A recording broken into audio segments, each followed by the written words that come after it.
Laps, that funky slide guitar music that comes out every Monday through Friday, live at 5 on the Evil FB Network YouTube. Check us out, subscribe, type in iNewsWire, get my nice smiling shining face. Lots of stuff coming up. The fart that was heard all around the world. Flames. I was going to say flatulence, but flames and crashes at Slinger and the race report. We'll get to that, and we'll even get a update on 70 years ago yesterday at Orange Show Speedway. Trump has a message for the eco-freaks.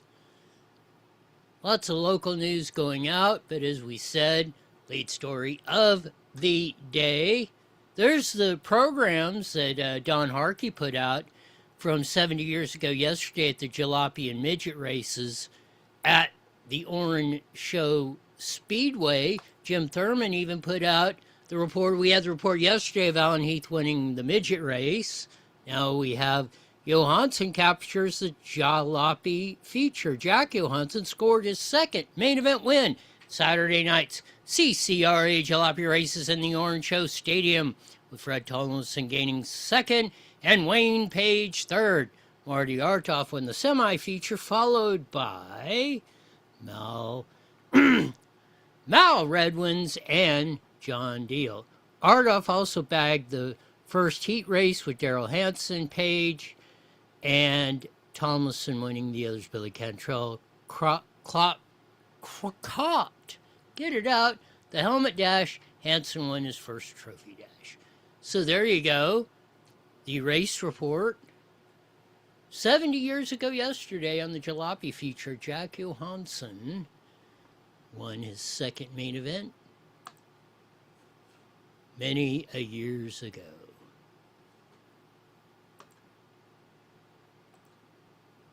It was an absolute free-for-all at Slinger Speedway last night.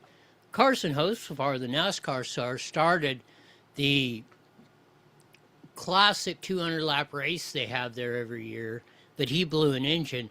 But man, there were fireworks, flames, and just an all-around tough racing at the Slinger.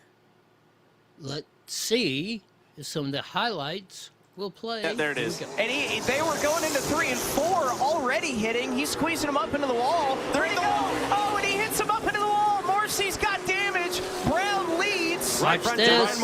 Up over the side. Morrissey. That was about this third mayhem right at the end. That was 5 laps to go. They were crashing and banging into each other like nobody's business. It was a heck of a race all the way around. But in the end, Johnson and the 5J prevailed. Hopefully, here we go. Nationals. He's finally going to do it. Casey Johnson wins the Slinger Nationals.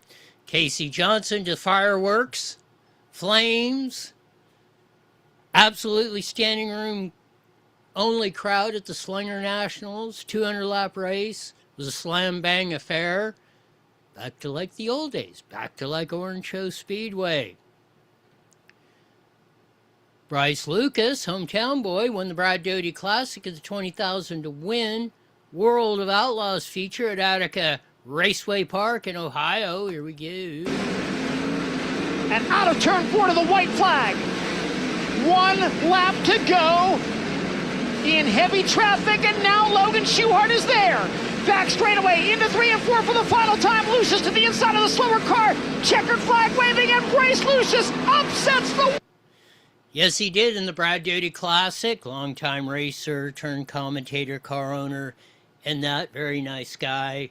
Brad Doty Classic goes to hometown hero Bryce Lucas. First World Outlaw wins and bagged $20,000. The Mud Buses were running at the Bridgeport Speedway in New Jersey, one of the classic tracks. Perego versus Go Down. We're having it out. Perego was leading, led most of the race. Go Down sends it going into turn 3 in the last lap. Hopefully, Here we go. Going to come to the Barons Performance white flag as Go Down drives it deep and it turns number 3 and 4. He slides high. Here comes Perego. Final time around. Who's going to win it? As Go Down takes the slider line away and turns number 1 and 2. Perego trying to roll for hot bottom right now. Down the back straightaway, Go Down got Perego. He pulls a couple of car lengths into the turn. The S.Y. Murray Performance South Jersey Shootout, the win and the $5,000 will go to the ring. Go Down won the 5K at Bridgeport Speedway in New Jersey in a classic duel. That was a heck of a race. Lots to come on the calendar today. See, all kinds of racing on flow. You have the GAF Racing Modifieds. HLR Joker's Jackpot starts at 4 days of racing at Eldora in Ohio. Weekly racing at Attica Rome Speedway. And the IWC 250 at Riverside in West Memphis, Arkansas, right there on the Tennessee-Arkansas border. Man, what a day. What a lineup. There's your race report. We'll get into the fart held around the world, some of the fraud investigations going on. Here, on to the rest of today's show going on. Let's see if we can get Chucky. We had Joe Biden fart on camera, then Swalwell did it not too long ago. Chuck Schumer at Senate of the United States, at the podium, at the debate. Here we go. Need a complete investigation that's independent. Now on Iran and the NDAA, when all the Trump administration... Let's see if we can replay again. Try to do it again, see if you'll replay. When all... The fart heard around the world from Chucky Schumer. Notice how he got to one of the Iran situations when he blew the fart. I would give him credit.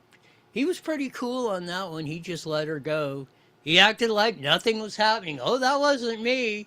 You could see the, oh, that wasn't me look on Chucky Schumer's face when he cut the cheese on the Senate floor on that. But hey, he's 72. And it's part of nature. It gets a good laugh. But other than that, he is still one of the worst senators of all time. But we thank him for providing great fodder today.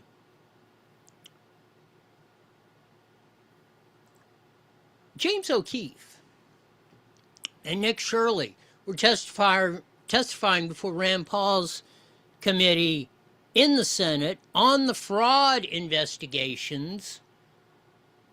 We've had the vote buying, we've had the hospice fraud, we've had the child hearing center, child care fraud, and everything that's been going on. Elon Musk said there's at least $1 trillion, if not $2 trillion easy, if not $2 in the federal budget. I'm saying a third of the California's $355 billion budget, what's that, almost $118 million, is fraud. Here's James O'Keefe in his opening statement at the Senate fraud hearings in front of Rand Paul's committee. Here we go. February of 2026, I disguised myself as a homeless person and approached a petition circulator on Skid Row near San Pedro and South 6th Street in downtown LA. I saw cash clipped to his shirt, which I thought was odd. The petition circulator told me, we're going to need 14 signatures and we're going to pay you $2. One of our reporters, disguised as a heroin addict with track marks on his arm, asked the homeless, what's going on here? They all replied with one word, money. We recorded a woman named Brown handing over cash as payment in exchange for a homeless person to register to vote in a federal election. Now that is a federal crime. Congress expressly criminalizes payments to people to register to vote. Why? Because the vote is sacred. It's an act of conscience, of judgment. And when it becomes contaminated by incentives, when it is for sale, it undermines the sanctity and fairness of the process designed to elect those who represent us. Our investigation contributed to a federal criminal prosecution, with U.S. Attorney Bill Asalia saying, "Once I saw these videos, I went to work." Brown described the whole thing as a, quote, pyramid game. And then came the irony. In a neighborhood of NGOs in Los Angeles designed to protect the vulnerable homeless population, the person being confronted by the NGOs was not the fraudster, it was the reporter exposing the fraud. Just minutes after we exposed these felonies, I was approached by a man who identified himself as being with the LAPD, and he began to record me. When I pressed him, he admitted he was actually with the LA Homelessness Authority. Under California law, that's a crime. So this was also a form of fraud, albeit covering up for the fraud happening across the street. But it got worse. We witnessed petition circulators giving marijuana in exchange for signatures on the petitions. And when they spotted our camera, they told one of our reporters, "I'm going to knock your bleeping ass. Don't come over here again. I'm going to beat your ass." He threatened us. So we decided to band together. We formed a Citizen Journalism Justice League featuring Savannah Hernandez, Cam Higbee, Anthony Rubin, and John Tro. And over the next few weeks, we caught dozens of these cash and drug exchanges for signatures on the petitions. Together, over the course of those next few weeks, we released reporting that prompted the governor of California not to attack us, but to say that what we did was important and the activity should be prosecuted to the fullest extent of the law. We also found next ballot petitioners asking homeless to sign in other people's names. We recorded over the shoulder one petitioner who took out his phone to access an online database to pull voter rolls and addresses. Quote, "I have an Idaho address," said the voter. The petitioner says, "I'm going to give you an address to write. Your name is Robert." Another says, "I'm giving you a new name." So we visited the residence of those people who were disenfranchised. One of the names was Vicky Walker. The homeowner at that address said for 9 years he received election mail in the name of this Vicky Walker. In fact, he told me he'd received so many ballots in the name of Vicky Walker, he named his cat Vicky Walker. We returned to ask for comment from the petitioner who was offering drugs in exchange for signatures. The same individual who had threatened us earlier, he grabbed the petitions and hid them in his car. When we caught up to him, one of his associates charged at us and punched my producer in the neck. The two men then charged at me. And right before they struck us, Cam Higbee deployed pepper spray. With pepper spray in their eyes, the two men continued to attempt to assail us. My colleague Braden and I had no choice but to run for our lives. To this day, all the fraudsters that committed state crimes roam free. This, as Nick has said, is not a political issue. It's not a partisan issue. It's not a conspiracy theory. And it is most certainly not circumstantial evidence. Everything I've testified to you here, all the quotes and many more, are all recorded on tape. So the question before this committee is not whether the fraud exists or whether it's happening. Oftentimes in politics, y'all debate the facts. The facts are what they are. The question is why the incentives allow it to flourish. There is money in fraud, but there's no money in exposing the fraud. And when laws are ignored without consequences, fraud becomes the incentive. Fraud becomes the model of life.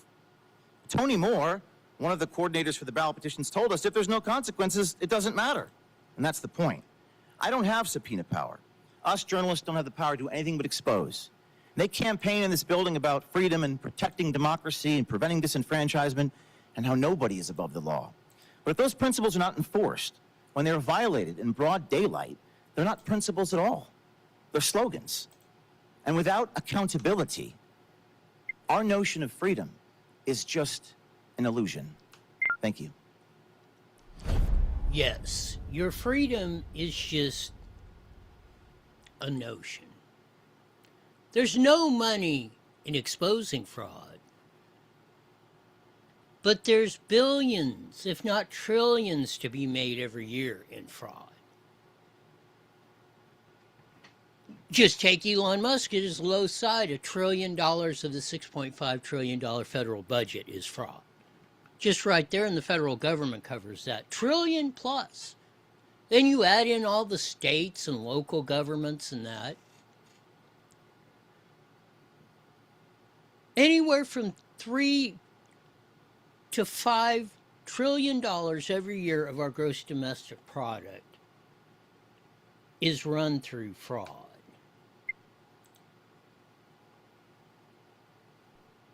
And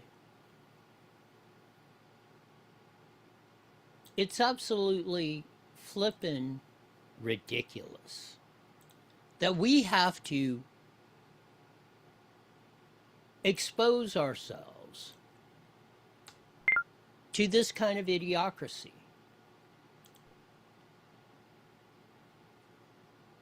Nick Shirley said the same thing. He has to have security with him. James O'Keefe and his crew had to have security with them. The ones exposing the fraud are getting threatened. The ones who are committing the fraud are being protected.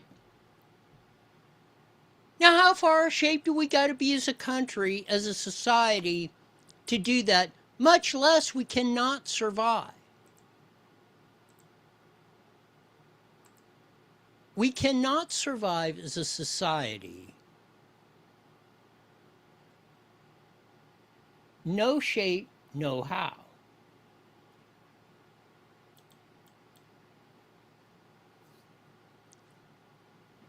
But we continue to have to endure this sort of punishment each and every day.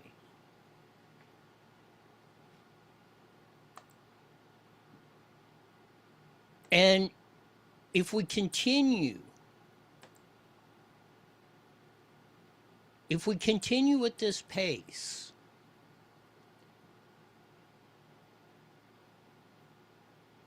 the quickening, the destruction of your future, all of our futures, is in great peril. So we better start un-effing California, un-effing the United States, un-effing our local communities and schools.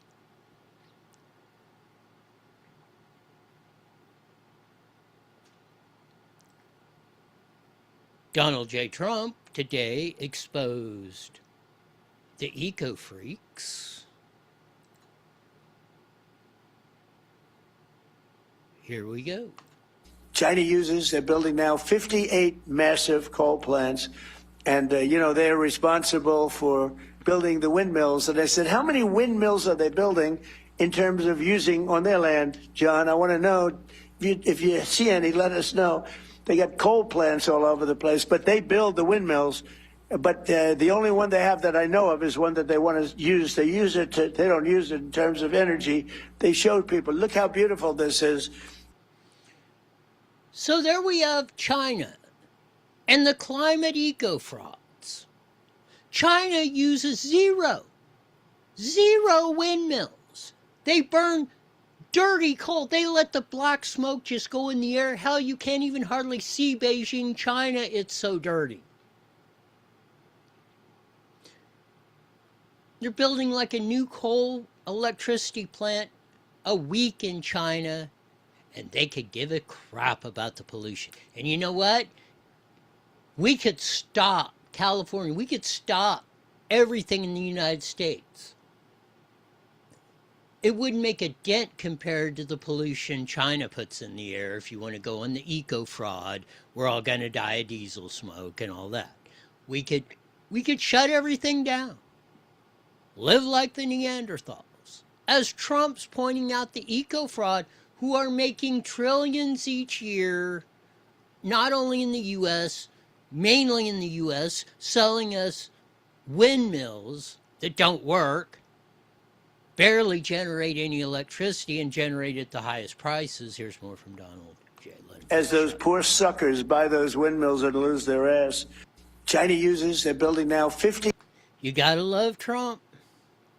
He says it the way it freaking is. While we, the chump losers in the U.S., buy the Chinese windmills because they've convinced us that you're going to save the planet. Let's hear that again. As those poor suckers buy those windmills and lose their ass. As those poor suckers, the United States of America, buy those windmills and lose their ass. That's why we have the highest electricity prices and practically everything else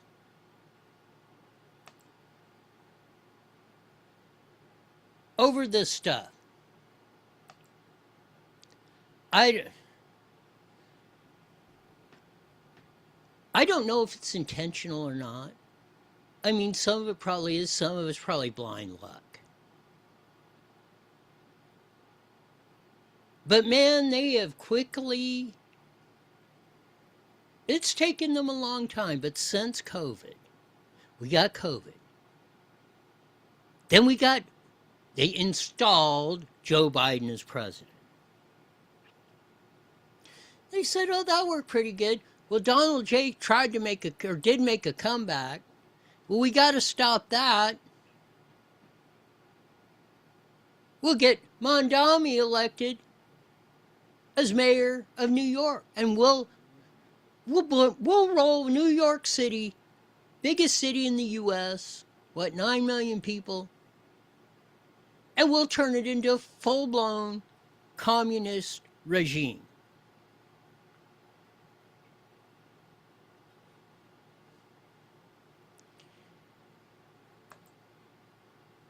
It's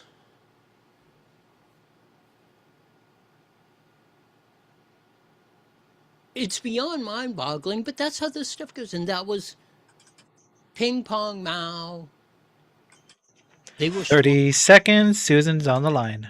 Then Stalin.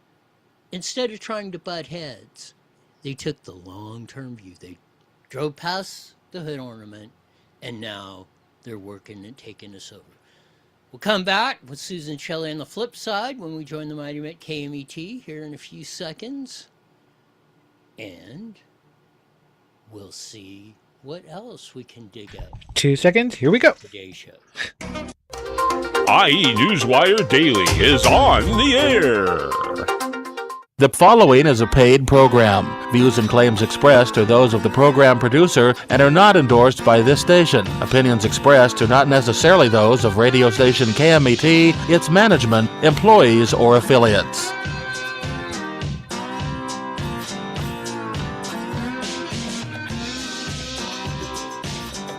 There's that funky slide guitar music that comes in every Monday through Friday live at 5:30 on the Mighty Met 1490 AM, broadcasting all over the Inland Empire in the format today. And Ben, joining our vast video audience in the Evil FB Network, YouTube. Check us out, subscribe, type in IE Newswire Roy Bleckert. You'll see my nice, smiling, shining face. Man, what a deal. Well, we finished up the 70-year-old race report from the Orange Show Speedway 70 years ago and the jalopy races and that. And you know what? It was hot 70 years ago like it is hot today, and it's been every July since recorded history. Donald Trump pointed out the eco-frauds today. It said, you know, China builds the windmills. They don't use any of them because it's stupid, but they sell them to us stupid suckers here in the United States. Now, who's really the smarter in this equation? It's a good thing we got Trump in there. Maybe we got a slight chance to beat back the communist takeover that, I hate to say it, seems to be coming our way at a fast and blinding clip. Fraud investigations were going on at the Senate. Rand Paul's committee had Nick Shirley and James O'Keefe pointing out that the fraudsters are the ones that are being attacked and have to have protection, while the fraudsters in the trillions get away and hardly any of them suffer any consequences. That's another thing that needs to change immediately. But as we usually do on a Wednesday, we have the famed editorial writer, columnist for the Press Enterprise, San Bernardino Sun, Inland Daily Bulletin, Redlands Daily Facts. More important to me, Vice President of Howard Jarvis Taxpayers Association, Susan Shelley, welcome to IE Newswire with Roy. Thank you, Roy. Great to be with you. Wait, I mean, tomorrow, right after the show here at 6 o'clock, Trump's going to come on and have a big bombshell, whatever, on election voter fraud. They've kept it, unless you've heard, they've kept it under wraps of what this is. But my hope is They're going to send J.D. Vance down to the Senate, tell Thune to go sit down, pass this voter ID, the Save America Act. But what say you, Susan? Well, that would be great, because the Save America Act would tremendously help to clean up our elections. And you can tell how much it would help by how much the Democrats are screaming about it and complaining that Democrats will never win another election if we try to clean up voting. So obviously there's something going on here, or they wouldn't be fighting this hard. They'd be saying there's nothing here and we'll prove it to you. We'll go along with this, this, and this. I mean, if there's nothing here, why are they fighting it so hard? So if they have a way of getting around John Thune and the filibuster and they can get this passed, that would be a tremendous achievement for the American people. I don't care how. At this point, I really don't. I don't care how they figure out how to do it. Like I say, if they got to send J.D. Vance, he's the president of the Senate as vice president of the United States. Why can't he go down there and run the Senate? He can overrule, as far as I know, he can overrule the parliamentarian, get rid of the filibuster, call the vote. Because Tommy Tuberville, the senator, soon to be governor of Alabama, said, yeah, it's a lot of Democrats, but some Republicans, he said, watch them. What Republicans are fighting this owe their seats to election fraud, too. I think that's probably the best reason of all why this thing's getting stalled. But what say you, Susan? Well, that's a depressing thought, but it's certainly possible. There's nothing partisan about ballot box stuffing. If you have the control of a political machine in your local area and you're using it for corrupt purposes, that could certainly elect the number of people who are in power right now. And it's very, very frustrating because, especially here in California where we have tax measures on the ballot, if the elections aren't clean, then this is just force. This is not the consent of the governed. And it's very disturbing that every single change that has been made in election law since at least 2016 has been in the direction of less security, less identification of who's voting, less ability to identify or prevent fraud or prosecute it if it happens. And then they come to us and they say, well, there's no evidence, we've got no prosecutions. Well, you've removed every single check that allowed security. We've got people handling ballots who have no business handling ballots. Anyone can return ballots, drop them off in an unmonitored drop box, and supposedly they can't be delivered after the election, but we know that they can be delivered after the election. They can be delivered by a bona fide delivery service or the U.S. mail 7 days after the polls close.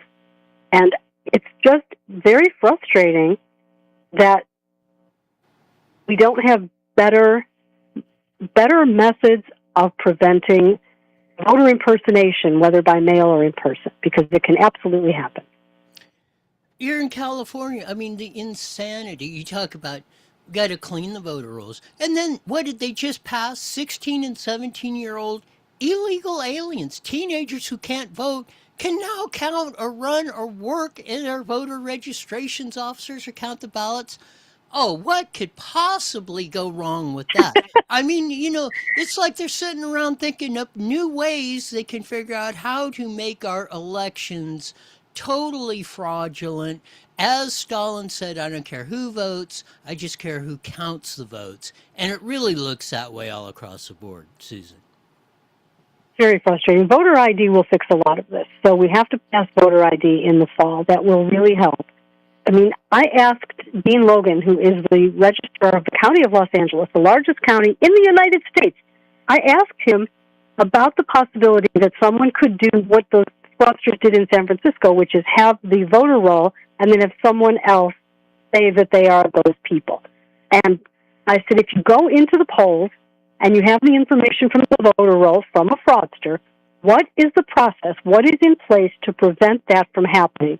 To prevent someone from going in, giving someone else's name and address and year of birth, which is publicly available on the voter roll, what is to stop that person from voting?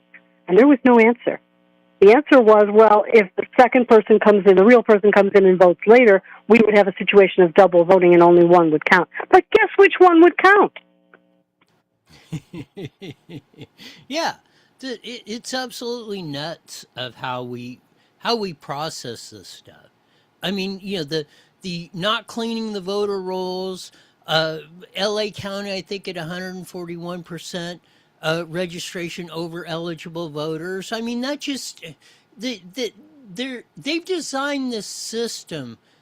Even if it was as clean as could be, next week you could use all the stuff that they got going on to just totally cook an election if they already didn't haven't been doing that for decades, as I presume, Susan. Well, they can cook the books, and it's all very frustrating. But it can be fixed. It can be fixed with voter ID. I really think that would make a big difference. And if people would have an honest conversation about election integrity instead of the Democrats jumping up every time you say, we want to know, you can't even finish the sentence. They're jumping down your throat. There's no evidence. And it's very frustrating. To have confidence in our elections, there's no reason to have confidence in our elections right. Switching gears on that, getting to your columns of the week, how socialists use the guise of good intentions to loot America, Susan Shelley. Yes, socialism seems to be sweeping a lot of local governments. We have a socialist mayor in Seattle and a socialist mayor in New York and socialist city council members in Los Angeles, and it's just all over the place.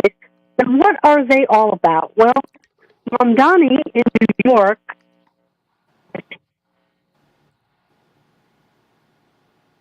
I think it was called the Quadrennial Centennial something Commission. And they released their 127-page report, and guess what it said? All the elected officials in the city of New York should get a big pay raise. That's what he was all about. Everybody gets a pay raise. So now he's making friends and influencing people on the city council because he's adding $50,000 a year to their income, and his own income, too, if he decides to take that pay raise. And this is how they look out for the people of New York. Meanwhile, they're chasing away the revenue by overtaxing people who live there. So they're bailing and going to Florida or wherever. And it's going to circle the drain. So what I tried to do in the column was explain why exactly socialism doesn't work. And the reason is it reverses the incentive. It says to people that if you set an alarm clock and you study and you work and you invest and you work harder and you finally receive the financial rewards of all that effort over all those years, it's not your money. That's what socialists tell you. You have no right to that money. Who has a right to the money? Everyone who did nothing to earn it.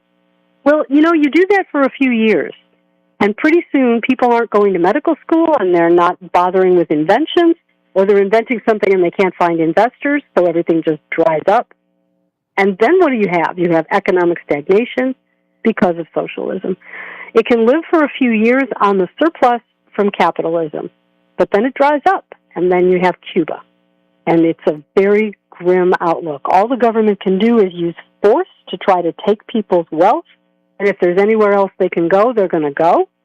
And that's where we are right now in America. And I think people have got to recognize the dangers of socialism to the American dream and everything that we hold dear in this country. I was having a conversation with, Democrat socialists here over the weekend at one of the political events I attended. And I said this, basically how I explained it is, you may be able to distort the free market, but the free market's going to win in the end. Is all the stuff you guys are touting or wishing or thinking you're going to do or take from or you're going to take for somebody else and you're going to get a temporary benefit from it? At some point, it's all going to go away just from how you explained it. The free market's going to collapse. That guy that's providing you that home or that grocery store or whatever is not going to he's going to run out of money, and then you are in big trouble.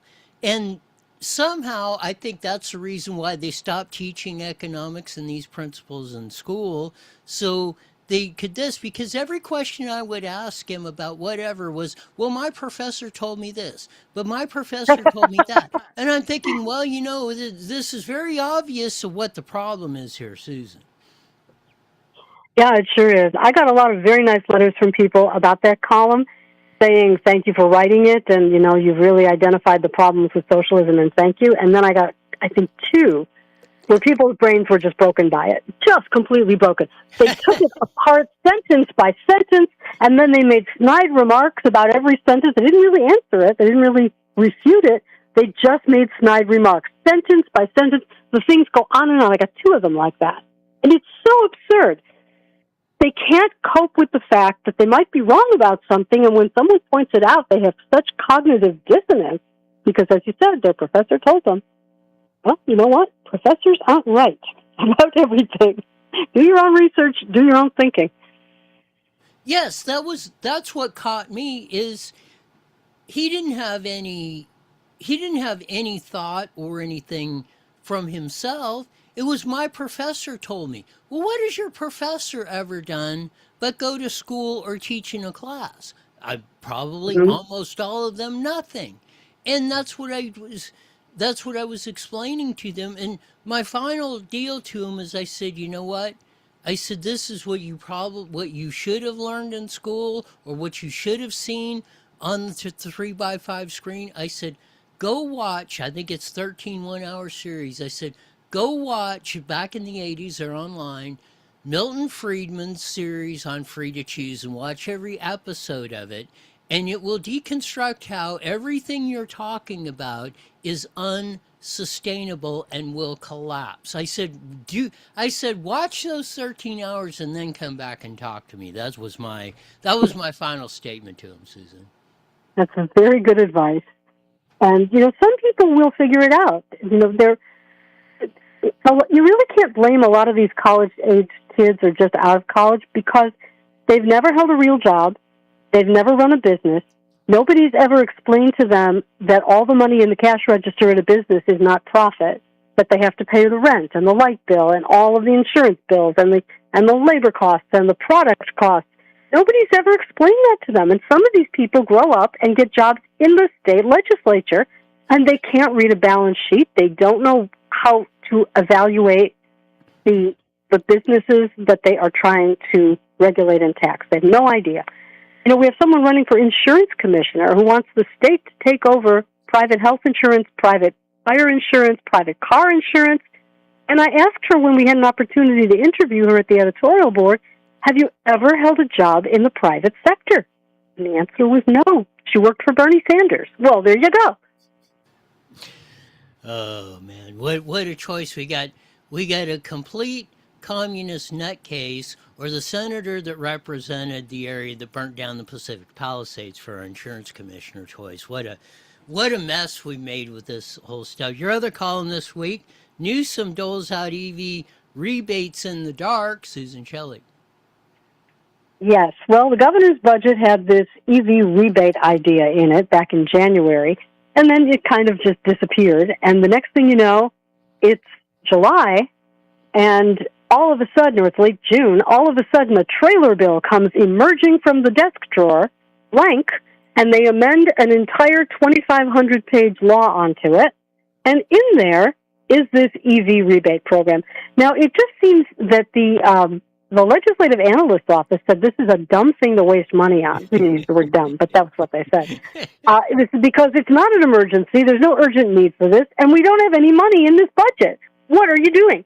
And they wrote a whole report recommending against approving this EV rebate program. But the governor wanted it because he wanted to go on television and say, the federal government is not supporting green energy and EVs and clean transportation, but California leads. Oh, does it? Whose money does it lead with?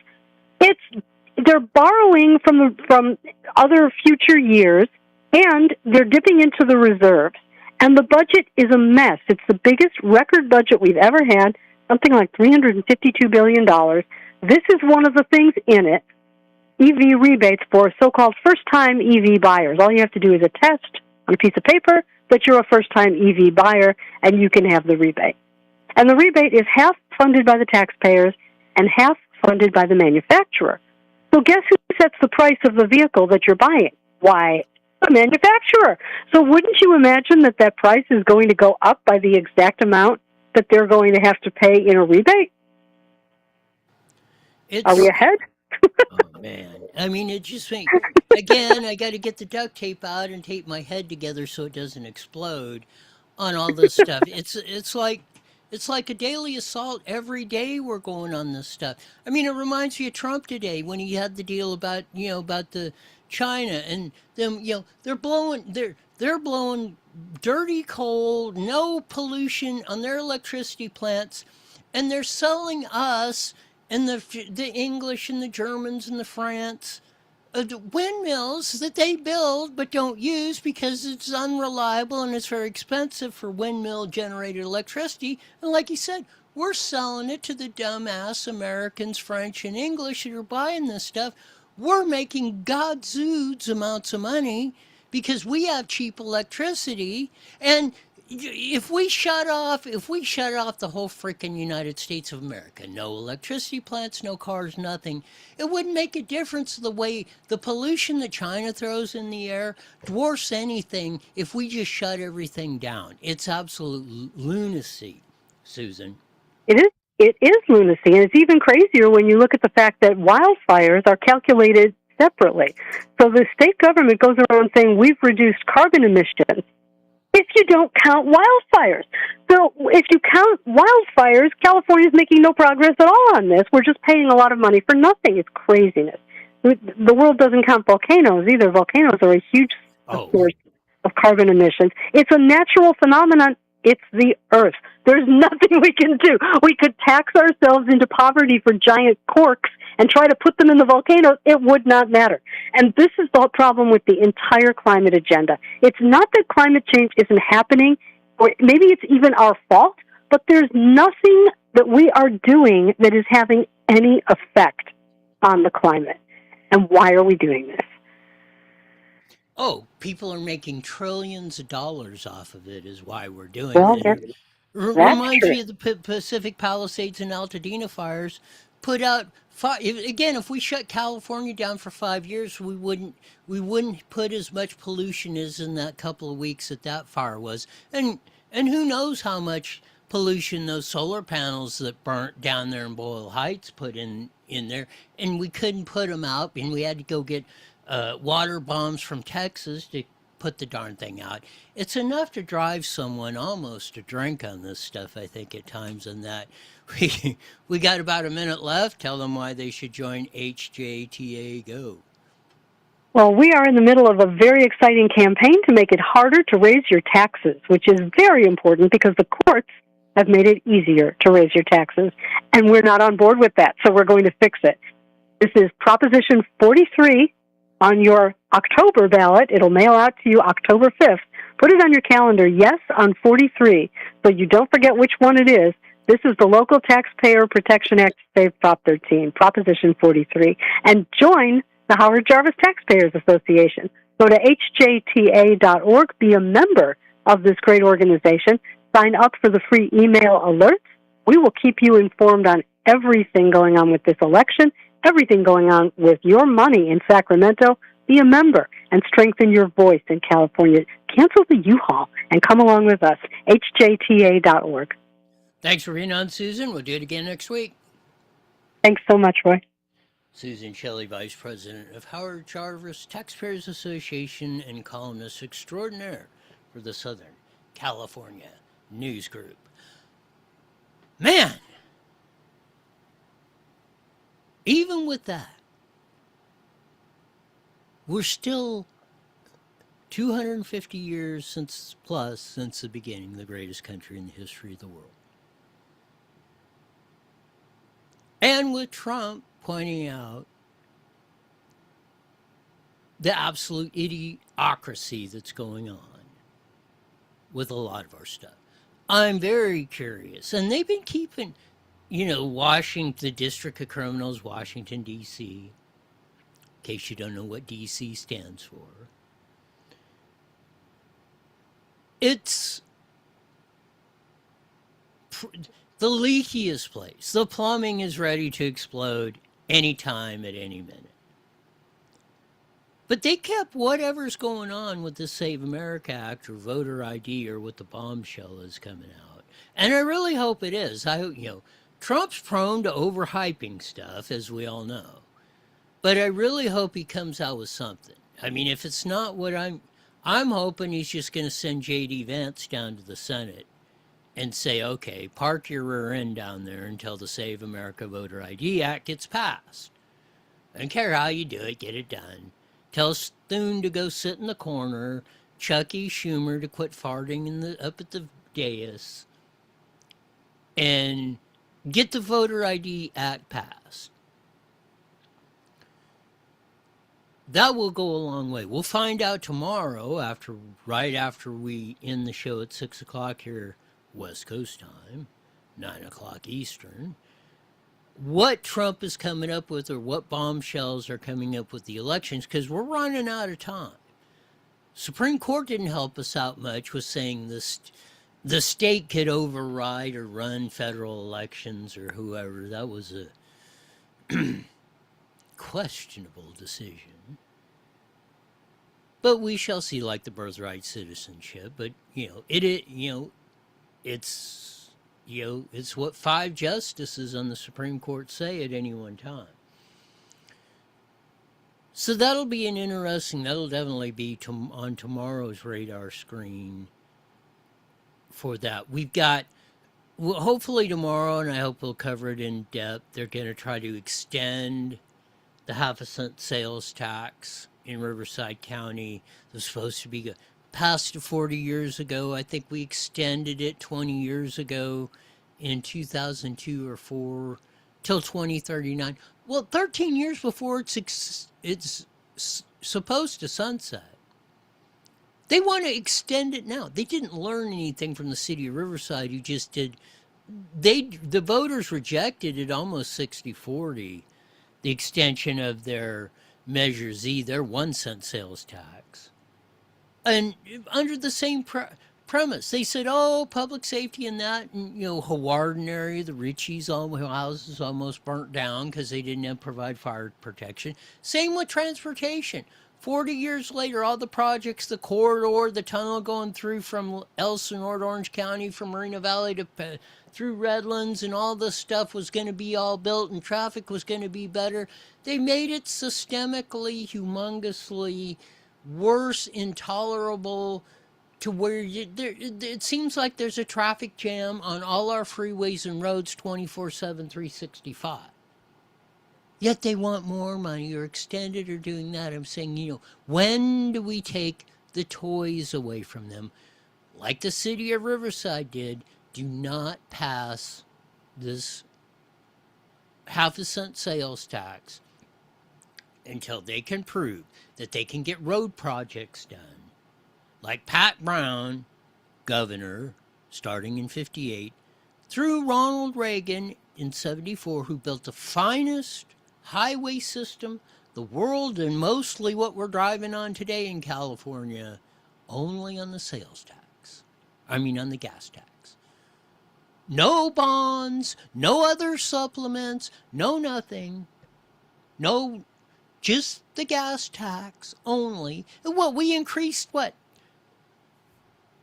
the gas tax in 16? Prop 6. Oh, we're going to build all these roads and projects, like the water projects. Oh, pass the bond, we're going to build you new water projects. Nothing happens. Yet, when do the vast majority of the people just say, no, we're not doing this anymore? Even if it's wrong, we're going to try something else. Uneffing California, like Herb Morgan. Vote for Herb, running for controller. If a miracle strikes and we do, maybe we got a fighting chance. Susan Shaw for Superintendent of Public Instruction, Michael Gates for Attorney General, Hilton for Governor, Gloria Romero for Lieutenant Governor. Maybe it will all work out. We shall see. That'll do it for today. As we usually say at this time, mandatory. You're back here in 23 hours. Why? To hear the best darn show in the whole wide world. Until then, see ya.